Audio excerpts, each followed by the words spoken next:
Hello mga kapolitika, maraming salamat sa pagbuhay dito sa ating YouTube channel. Kung kayo ay bago pa lamang sa ating channel at kayo ay mahilig sa isyu ng politika at kasalukuyang isyu ng ating bansa, ay tama po ang channel yung pinapanood. And please don't forget to like and subscribe for more videos. So guys, ang ating pag-uusapan sa video ito ay itong isyu ng ICC.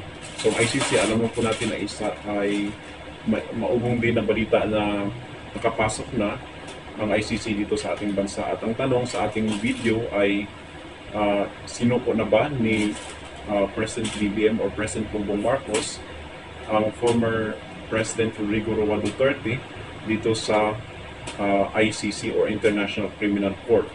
So kung ating pong matatandaan, ang issue na to ay nag-ugat doon sa drug war ng former president kung saan ay libo-libo po ang namatay na sasabi mga addict daw. So, anyway, bago natin sagutin ang tanong na yan, nais lamang po natin linawin na itong investigasyon ng ICC ay hindi lamang nakafocus dito sa former president, kundi kasali dito yung dating PNP chief na naging head ng tukhang, okay, and ang mayor ng Davao City na si Vice President Inday Sara Duterte sa ngayon. And ang sinabi po na may interview nga itong si former Senator Antonio Trillanes dito sa isang vlogger sa social media, at siya ay naniniwala na tapos na ang investigasyon ng ICC dito sa EJK or drug war. And in fact, ito ding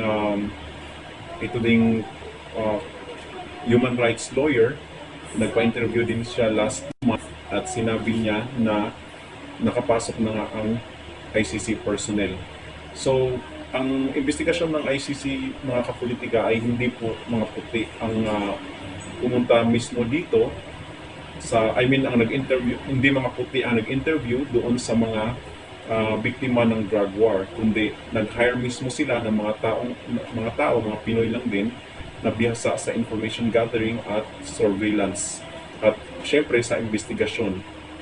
And I believe na closed door itong investigasyon para din maproteksyonan itong mga identity ng mga biktima ng drug war. So yun ang paniniwala natin, mga kapolitika. So sa aking paniniwala, yes, nakapasok, pinasok na o binuksan na nga ang pinto ng ICC dito sa ating bansa para mag-imbestiga sa drug war. And para sa akin, mga kapolitika, tama na rin, and it's about time na kailangan na ni President Duterte na clear yung kanyang pangalan sa pamamagitan nga ng investigasyon nitong ICC, dahil ito naman po ay hindi bias, ito ay balanse at fair naman ito. Kaya nga nagkaroon ng investigasyon para rin makuha yung side nila at the same time yung side ng mga naging naulila ng EJK. So,